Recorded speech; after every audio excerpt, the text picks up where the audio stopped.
Okay, since we're having roasted smoked chicken, I'm going to make a stuffing to go with it, and this is my mother's recipe. Pretty much any vegetable. It's more of a vegetable stuffing than it is a bread stuffing, but we do use Pepperidge Farm breadcrumbs to go in it. And after I get all this stuff going, I'll put it all together in the fry pan where I start sauteing the vegetables and then mix them all up with the breadcrumbs. Okay, we'll get to that point and we'll come back again.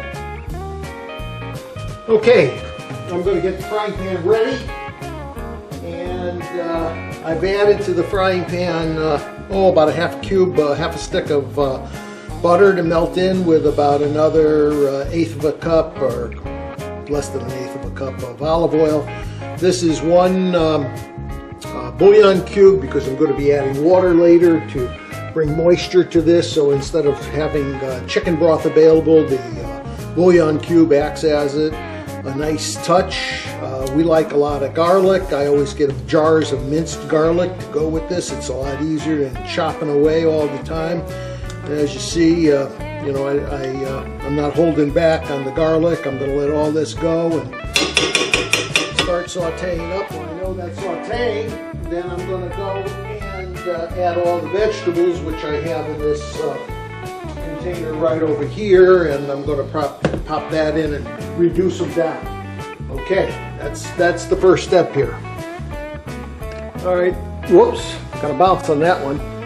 All right, after I add the vegetables, which I have over here, it consists of carrots, bell pepper, jalapeno peppers, onions, celery, etc. I'm going to add some frozen spinach after everything reduces, and I'm going to make sure that everything is blended together before I add my breadcrumbs. Okay, I loaded the fry pan with all the vegetables. We have them sauteing now, so they will get clear.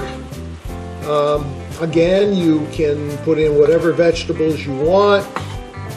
I like a lot of onions. It adds a lot of flavor, but after you do this for about 20 or 30 minutes, everything kind of reduces down in size. And now it's time to season, and what I do is just elementary stuff. I put in some kosher salt. I don't put too much in, just a little bit here and there. I like to use a little bit of black pepper.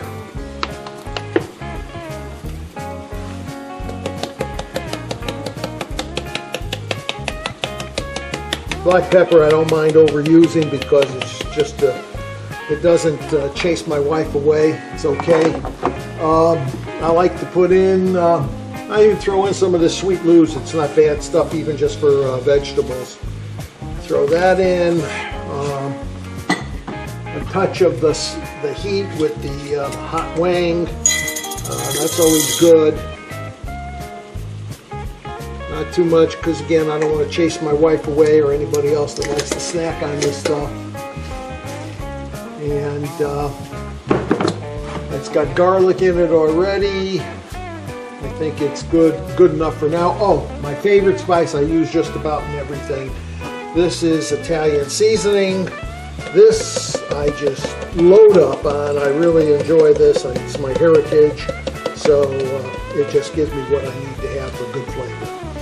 And again, this recipe just comes from my mother. Now, I don't have any measurements for this. I just do what my mom did. She just did this when she goes over and gets this, she tastes it, and she knows, and so do I. I taste what I like and don't like, and you know what you like and don't like, so you're going to do this as well.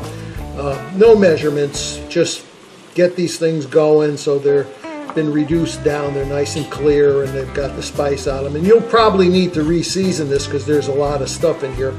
You pick up sage flavor. Again, I'm using Pepperidge Farm spices, so when using Pepperidge Farm, they always add some sage. As soon as this reduces down, then I'm going to add the spinach to it, which is always a nice touch. We'll catch you later. Okay, as you see, the vegetables are starting to reduce down. They get nice and clear. Pretty soon I'm going to add another 5 or 6 minutes. I'm going to start adding the spinach. Give it another nice flavor. Taste it. See how it goes. See if I need to re-season. Probably not. Then I will bring it up again when I'm ready to put in the breadcrumbs. Okay, spinach is on. It's frozen. Actually, you get a heck of a lot more spinach when it's frozen than you do with fresh spinach. Costs a lot less for frozen too, so I always use frozen spinach because you certainly do get a lot more spinach here. Okay, next step after this all gets to a good temperature is to bring it home with the bread stuffing. Okay, I've added the Pepperidge Farm stuffing just on top of all the vegetables. I've turned the heat down to the low position because there's no need to cook the vegetables any further, and you just kind of blend in this until you get a good mixture of stuffing. You may have to add a little bit more of the breadcrumb to make sure you have a good mixture and a balance. You can decide whatever that is. You know, there's no big deal to this. It's your formula, what you like, how you like it, and how it works for you. But in essence, if you want to get more vegetables into your children, this is a good way of doing it because you're camouflaging the breadcrumbs with lots of vegetables. And that's what my mother used to do for my brother and I, is to fake us out by making a nice stuffing or other dishes with lots of vegetables in it. And that way she got us kids to buy into the vegetables, into the stuffings, which we totally enjoyed. Now, in a few minutes, once this gets a little on the warm side and thickens up, which it will because it's absorbing whatever liquids are basically in the bottom of the pan between the bread, between the butter that's in there, the olive oil that's in there, and the moisture from the vegetables. I like to loosen it up a little bit and get a nice moisture base by just adding plain water. Okay, we'll see you in a minute. Okay, I've added the breadcrumbs. I mixed it all up, got it to the consistency that I like, nice and loaded. I'm going to give it a taste here. Oh yeah, this works. Got a little bit of spice in there from the hot wang that I put in, and wonderful flavors that melded together from the onions and the bell peppers, the jalapenos, and the carrots and the spinach. Really nice flavor. Okay, I've turned the fire off. I'm going to transfer this to probably a glass Pyrex rectangular 9-inch dish, and then I'm going to put it in the oven and bake it for about an hour and a half so it gets nice and crusty on the top. That's what my wife likes the best. She likes that nice crusty part, and then we'll have it ready for dinner. Okay, we'll catch you later. Okay, this is now in its Pyrex dish. It's ready to go in the oven. Note on this stuffing, you don't have to wait till Thanksgiving or Christmas or Easter or anything. You can serve it any time of the year. It's a great side vegetable dish with a little breadcrumbs to beef it up.